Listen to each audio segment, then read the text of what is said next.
What's up, everybody? I want to welcome you to my channel. I'm not usually doing camera vlog type of stuff, but there's been a lot of conversation going around the There's been a lot of conversation going around about the Meike, or Meike, however you want to say it, the Meike 3.5mm Fisheye on the GH4, or whatever you want to put it on. So yeah, I'm gonna just talk about that a little bit.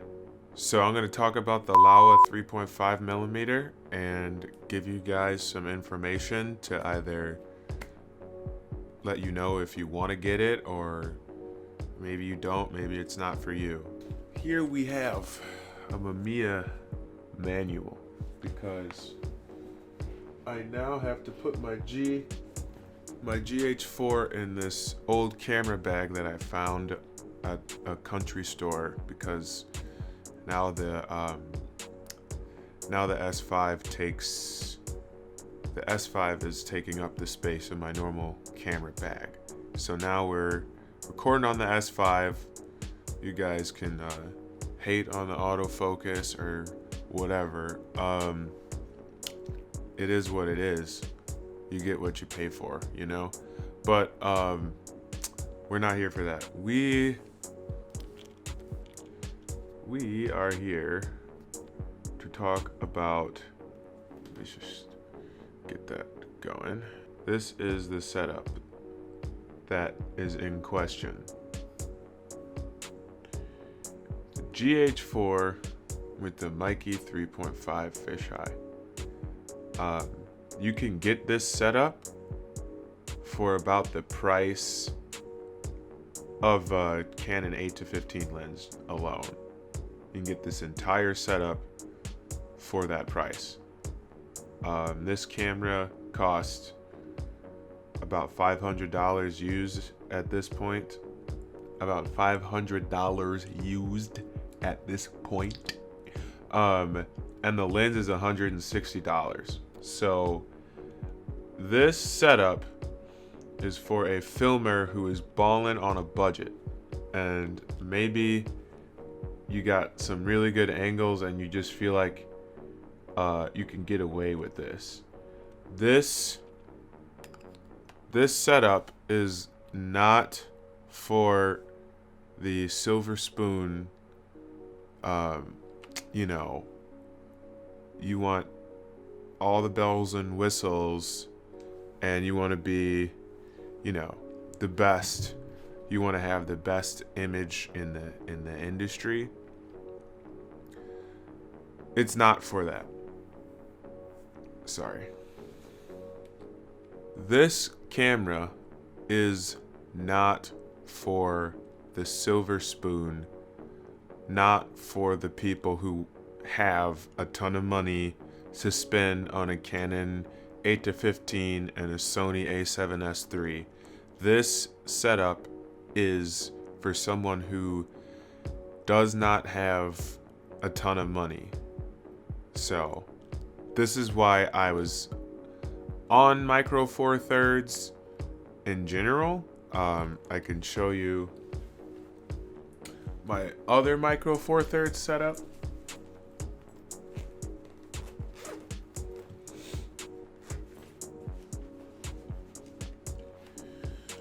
This is the Lumix GH2.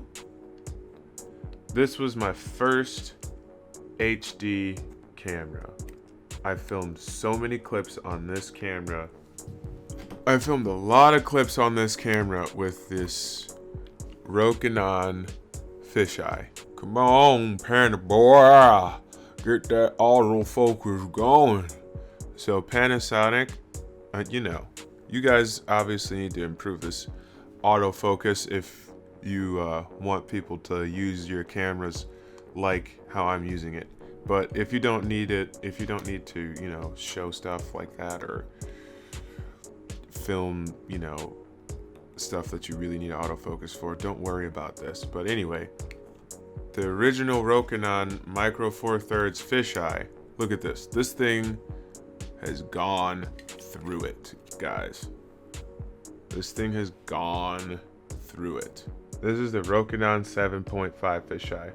I filmed entire full lengths on this. I filmed Trabajando 1 and 708 Volume 2 using this lens, and like countless edits, like countless Grant Park edits on the GH2 and on the GH4. And this lens is really good. It's nice and clear, but it's just not super wide or super bubbly. So it's got its pros and cons, but it's also super duper affordable, and that's why I have it. That's why I got it. So I'll tell you a little something about myself. I wanted, the HVX and the 5D, as soon as they came out, but like I was paying, and still am, student loans, paying student loans. Like there's no way I can even get that camera on like a payment plan. So I had to get something affordable. So I had to go for the GH2. That was like the best middle ground camera that I could possibly find. It had some cool slow-mo features on it that just made it like way more of a buy than the Canon cameras. So I got kind of trapped into Micro Four Thirds because of financial reasons. And like we all know that there is a time where if you had that 5D, like Chief Keef would be at your door and you're blowing up. You're getting on the rocket ship. If you had that at the right time, clients hitting you up. Oh my God, we love that look. Oh my God, we love it. So yeah, that didn't happen. That didn't happen for me. So I am, trying to find ways around spending that big dollar amount. And that's just kind of almost become like a hobby of mine. Just finding ways to get around spending large amounts of money on camera gear and still getting good results. So that's what I'm usually doing with all kinds of things. It's not always going to be that way, but that's just how it is sometimes. So yeah, just a quick thing, like the GH2 is an amazing camera. It's still a good camera. And if you want an even cheaper setup, you could get, seriously, if you want an even cheaper setup, you can get a GH2 or a G, whatever, one of those little G's, and put a fisheye on it, and it's gonna look pretty good. It's really not like the end of the world. If you have an old camera, like there's nothing wrong. Like you see all these bloggers like, pushing the latest and greatest and stuff, and even though I'm talking about the S5, it's the latest. I would, it's the latest and greatest too from Panasonic, but you can look all over YouTube and you could find videos, and there's everything has pretty much been exposed, shown about these cameras and stuff. Like you just have to do your research. Let me go back to this. So the Meike 3.5 is a circular fisheye. When you use it, when you film with the Meike when you film with the Meike 3.5, what you film is not going to be the final result. Like, there's going to be a few things that you have to do in order to get it right in post, and it's really not that bad. You're gonna have to resize the footage, especially depending if you want to do 16:9 or 4:3.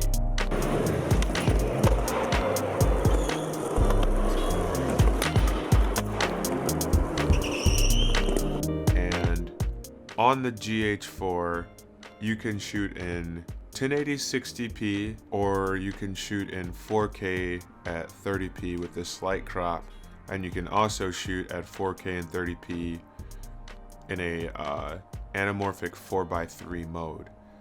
So I'm leaning towards sticking with 1080 60p because of the slow-mo abilities, and you can put it into a 4:3 or 16:9. You can use the footage either way, and it looks good in my opinion. But okay, so it's like this lens, right? Oh my god, it's so wide. It's so wide, right? This lens is incredibly wide, but it has a certain quality in the corners called chromatic aberration. There's something about the image of this lens, in my opinion, that it attracts your eyes to the corner and not the center. Something about the way that the colors blend on the edges, it's just not the same as the Canon 8-15. It's not the same. It's not the same as the Mark 1. You know, we're looking for the Century Optics Mark 1, you know, VX1000 MK1 solution, you know, HD, you know, and now you can put that, you can put the Mark 1 on certain cameras now. You could put it on HD cameras. Some people have figured out a way to do that, and it looks pretty good. So, but it's not that affordable, and actually the prices of the Mark 1 has been skyrocketing because they're no longer being produced. So it kind of brings us back to, you know, I need an affordable fisheye. I want something that's like the Mark 1 but affordable.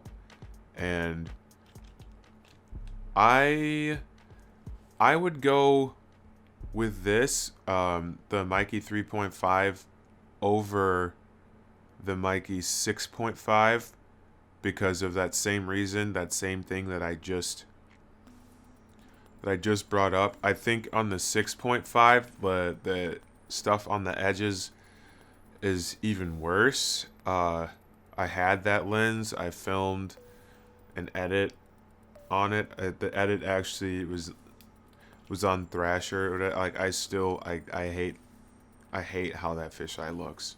Like, I sold it, and the person I sold it to used it a couple of times, and then they ended up, they had the GH2. Shout out Villa Films. They had the GH2, and then they ended up getting the Rokinon. So that just kind of says something, you know. That says something about how people are reacting to the Meike glass. So it's great, you know. It's like a plastic fork. It works, you know.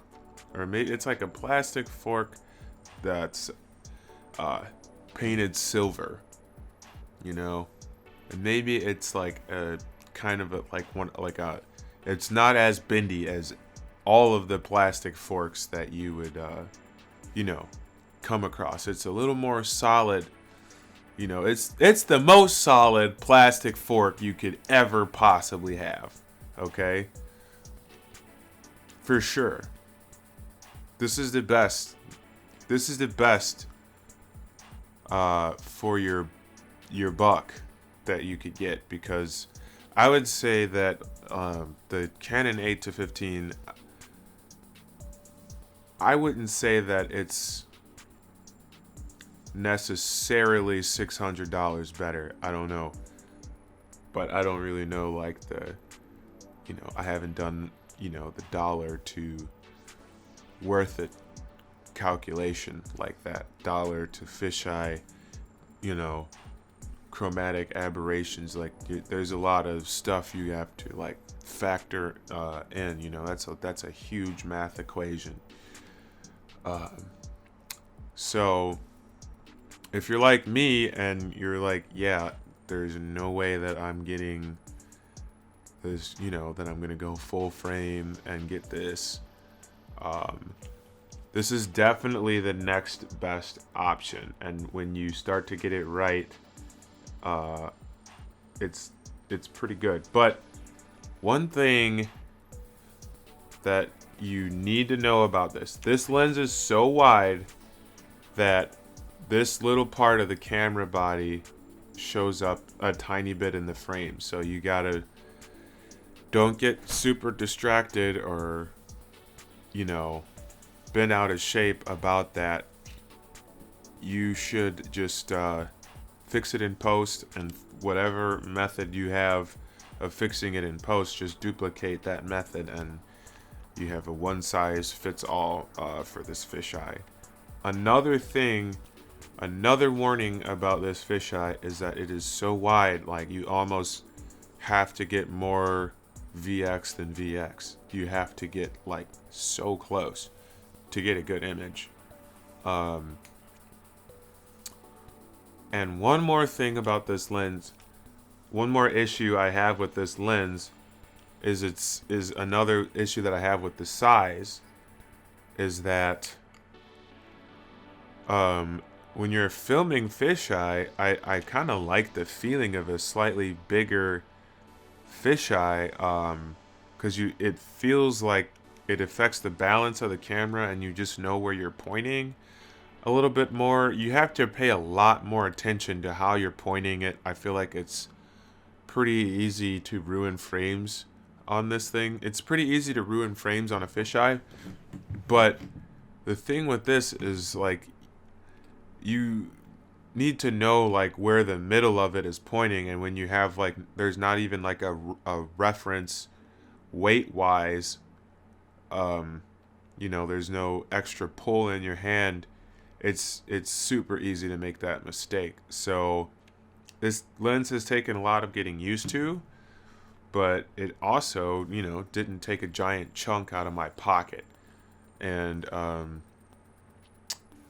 so this could be a really good lens to use to get used to filming fisheye in like that super close kind of a way, and then eventually, you know, upgrade to Canon 8-15 or a Mark 1 or something like that. So that's pretty much everything that's going on with this lens.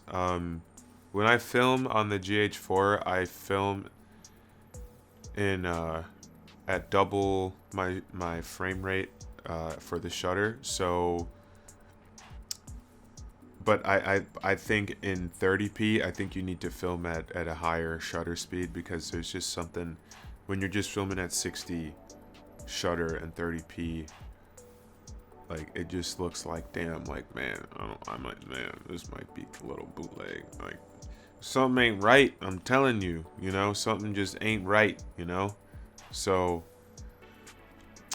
30p makes you feel a little bit better about your life, better about yourself, you know. It's just like, yeah, it makes you feel like, yeah, you know, I didn't need that, you know, 8-15. You know, I got 6 lenses now because I didn't get the 8-15, you know. I got 6 of these.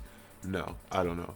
But so yeah, at 30p filming at 125 shutter, I would totally recommend that. And then the same for filming at 60p 125. that works for my eyes.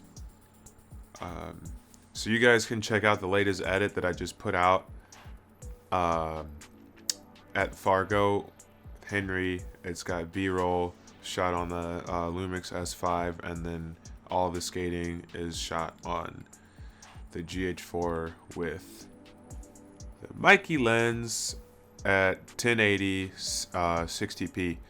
And there's a few previous edits that are up that were shot in 30p 4K. So there's a couple.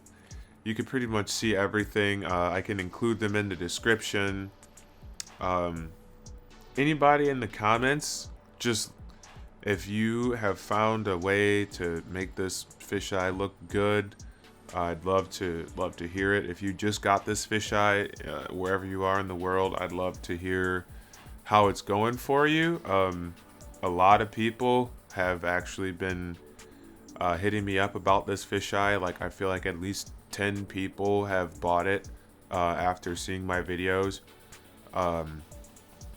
And yeah, I'm not sponsored or anything. I'm just on the search for a fisheye that doesn't cost as much as a Mark 1 or as much as a 8 to 15.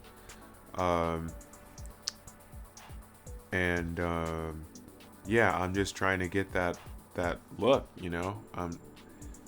I love the VX. I still film on VX. I got a VX edit dropping soon. And yeah, guys, I just want you to also, my channel is not going to change into this stuff, into just this stuff. Like, I just want to communicate with you guys because there's like a lot of conversation. There's a lot of conversation happening about this lens and this camera setup. So I just wanted to clear some of the air since I'm like kind of the source of it, you know? So that's pretty much it. Yeah, I'm obviously a big panty boy, you know, camera conspiracies. Philip Bloom, I'm coming for you. Sunny boys. You sunny boys and your damn expensive silver spoon cameras. Alright? Panasonics are for people who hunt, who catch their meals with a stick. Okay, Panasonic is for real men, okay, not Sunny Boy, you know, who got gifted some shit, you know. This is for scavengers. Panasonic is like the camera that like you pick up. Like, you pick up the camera as average Joe, right?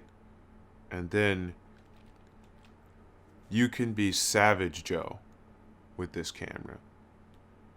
Or whatever Panasonic camera that costs half, you know. It will cost half the price of its competitors. So, that's how, you know, average Joe goes into Savage Joe. And yeah, I would say I'm out there, you know, I'm out here doing it, you know what I'm saying? This is my first vlog, besides the Segatron Media Cooking Chronicles. This is my first camera gear related vlog that I've actually released. I've filmed other ones, but I just didn't release them. I'm not gonna release them because one of them I was filming it about the Meike 6.5, and I was like, no, I can't release this, man. So the reason why I can't stand that stuff in the corner of the fisheye image is because when I was 14 years old, I cracked my baby death Century Optics Baby Death lens from my Canon Obtura 20, and I cracked it. I cried. I threw the lens in the air. It broke, right? Even more. And then I just kept breaking the lens until the front element was completely dead. And I saw that there is this back element to it, and I put it on the camera, and it was like still kind of a fisheye. And yeah, it had like all that nasty crap in the corners. But that's what like the Meike stuff, the Meike lenses like kind of remind me of.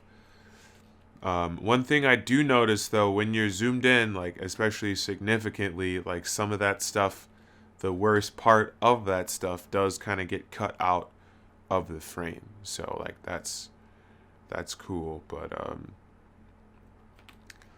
yeah, man, it's like we don't all have silver spoons, you know.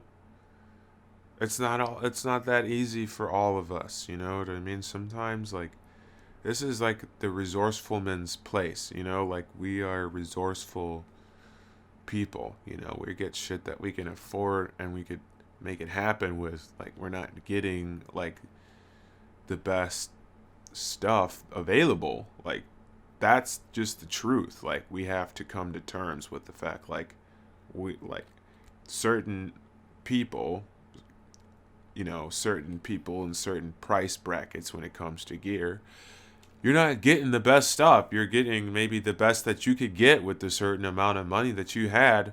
But that's it, you know? And you gotta like, you know, swallow that pill, man. I got treated by Philip Bloom in a comment this morning. Treated. So yeah, that's just it, man. Like, just do your best with what you got, dude. Like, it's not like that big of a deal if you don't have the latest and greatest, you know?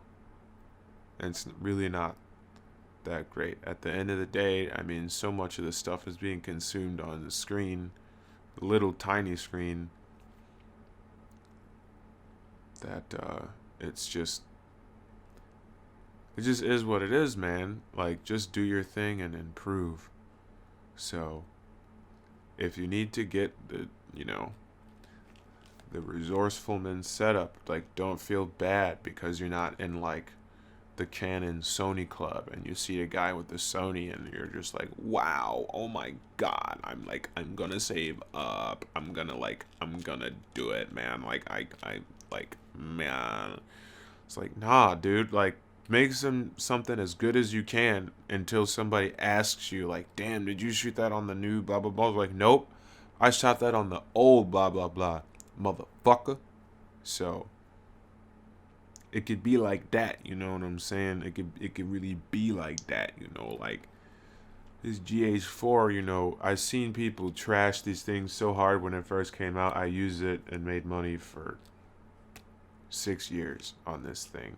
I just got the S5 because the LCD screen on this thing stopped working, and I was like, well, I can adapt my Canon FD glass, so that'll work, you know. S5, fuck it. I wanted the GH5, but I just wanted to kind of go the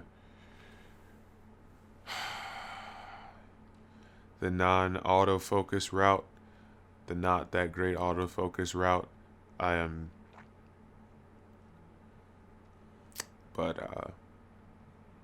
I don't know. People complain about features for vlogging. Like, it's just like, come on, dude. Like, use your phone.